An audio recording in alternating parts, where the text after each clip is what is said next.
안녕하세요. 시편 묵상 포인트입니다.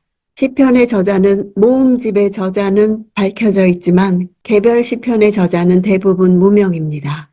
다윗의 시가 많은 것은 실제 다윗이 썼다기보다 다윗은 시를 쓰고 전래 음악을 정비했고 훌륭한 왕으로서 메시아의 전형이기 때문에 다윗의 시편으로 돌리는 경우가 많았습니다. 시편은 구체적 상황에 대한 한 사람 한 사람의 기도가 시간이 흐르면서 그 사람만이 아닌 여러 사람의 기도가 되어서 이스라엘 백성들이 예배 때 드린 실용적인 노래가 되었습니다. 시편의 구성을 보면 시편은 150편까지 총 5권으로 나누어져 있습니다. 이 구성은 모세오경 율법이 5권이기에 하나님이 주신 율법에 인간이 기도로 반응하는 시편을 5권으로 나눴습니다. 즉 시편은 하나님의 말씀에 대한 인간의 반응인 것입니다.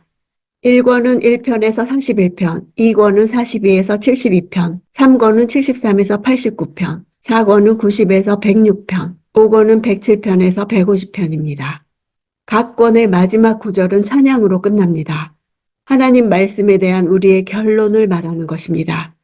이번에 묵상할 42편에서 61편은 2권에 속하면서 고라자손, 아삽, 다윗, 솔로몬 등 여러 인물의 시를 모았습니다.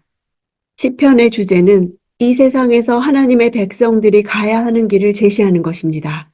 그 길은 율법을 배우고 묵상하며 지키는 길입니다. 그래서 시편 전체의 큰 흐름은 두 가지입니다. 첫 번째, 어떻게 하면 하나님의 율법을 사랑하고 지키는가? 두 번째, 어떻게 하면 왕이신 하나님의 통치가 영원히 계속되는가 하는 것입니다. 시편의 가치를 보면 시편의 히브리어 제목은 찬양가들의 책입니다. 내용은 크게 볼 때 찬양 시편과 탄원 시편으로 나눕니다. 찬양가들의 책이지만 탄원이 더 많습니다. 왜냐하면 탄원으로 시작해서 찬양으로 끝나기 때문입니다. 그래서 시편 뒷부분으로 갈수록 찬양이 더 많습니다. 만약에 찬양 시편만 있었다면 비현실적이었을 것입니다.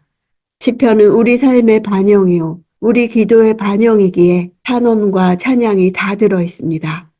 과거에 누군가 했던 기도입니다.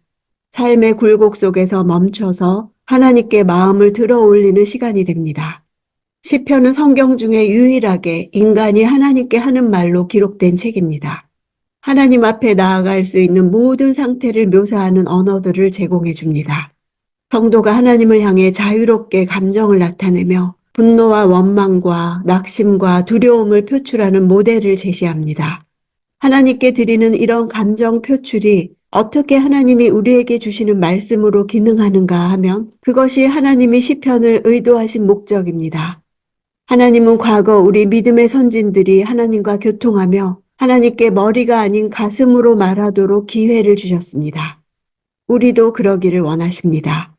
어느 때는 신앙생활이 무기력해지고 영적 성장이 멈추고 마음이 낙심되고 감정이 식어지고 심신이 무기력해질 수 있습니다. 그럴 때 그들은 그런 상태를 괴로워하며 영혼의 병을 달갑게 받아들이지 않고 애통해했습니다. 영혼을 소생케 하는 은혜를 구하고 또 구했습니다. 다시 마음을 회복하기 위해 기도하고 울고 부르짖었습니다. 병이 든 사람, 심령이 상해서 영의 손상이 있는 사람은 영혼에 관심이 없습니다. 그러나 내 영이 병들었구나 깨달은 사람은 하나님을 찾습니다. 내가 그럴 때 하나님이 내게 어떻게 하셨나? 시편은 그런 고백들로 가득 차 있습니다. 시편은 우리 모두도 그럴 수 있다는 것을 말해줍니다. 그럴 때라도 어떻게 하나님과 정직하게 관계할 수 있는지를 보여줍니다.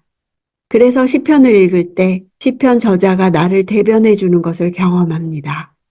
저자가 하나님과 대면하여 자신의 깊은 내면과 두려움을 고백하고 용서와 도움을 구하고 주신 은혜들에 감사하는 것을 보며 본문과 나의 일치가 일어납니다. 그래서 시편은 우리에게 기도를 가르쳐 줍니다. 시편을 묵상하는 동안 나의 시편을 써볼 수 있습니다.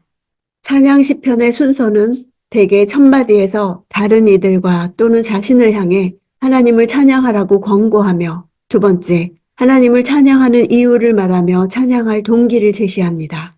주로 창조의 놀라움, 역사 안에서 하나님이 베푸신 능력 등입니다. 탄원 시편의 순서는 먼저 하나님을 부릅니다. 두 번째, 자신의 처지를 하나님 앞에 펼쳐놓고 설명을 하며 하나님의 도우심을 청합니다. 주로 세 요소, 나와 하나님과 원수가 나옵니다. 원수는 죄나 병이나 상황이나 적 등 탄원을 하게 되는 원인입니다. 탄원의 상황을 하나님께 화살을 돌려 이런 일을 일어나게 하신 하나님이 문제며 하나님이 탄원의 이유라고 원망하는 경우조차 시선을 하나님을 향하고 하나님을 놓치지 않습니다. 씨름할 때 두 사람이 가장 가까이 있는 것처럼 하나님께 가까이 가서 나의 상황을 하나님을 찬양할 수 있는 환경으로 만들어 달라는 간구입니다. 자신으로 하여금 찬양하지 못하게 하는 것들을 제거해 달라는 간구입니다. 탄원 시편의 신학적 가치를 보면 자신만을, 자기의 고통만을, 자기의 원수만을 보는 것이 아니라 고통에 함몰되지 않고 시선을 하나님께 돌리는 것입니다. 그 결과 상황은 변하지 않을지라도 찬양할 수 있게 내가 변화되어 갑니다. 그래서 탄원의 가치는 고통 가운데서도 하나님과 나의 결합을 확인하는 과정이 되는 것입니다. 고통을 기쁨으로 바꾸실 하나님을 바라보기 때문입니다. 그래서 탄원인데도 성경 속의 시편인 이유가 됩니다. 시편의 적용은 첫째, 어떤 상황에서도 하나님이 왕이심을 믿고 찬양할 수 있는가 하는 것입니다. 고통 속에서 하나님께 매달리고 기쁨 속에서 하나님을 찬미하는 시편의 기도들은 하나님을 왕으로 선포합니다. 시편은 세상 일은 사람에 달려있는 것이 아니라 하나님이 다스리시고 이끌어 가신다는 것을 믿는 사람들의 기도입니다. 편안한 상황이기에 찬양하는 것이 아닙니다. 내 힘으로 이루는 것이 아니라 오직 하나님으로부터 오는 것을 아는 사람이 찬양합니다.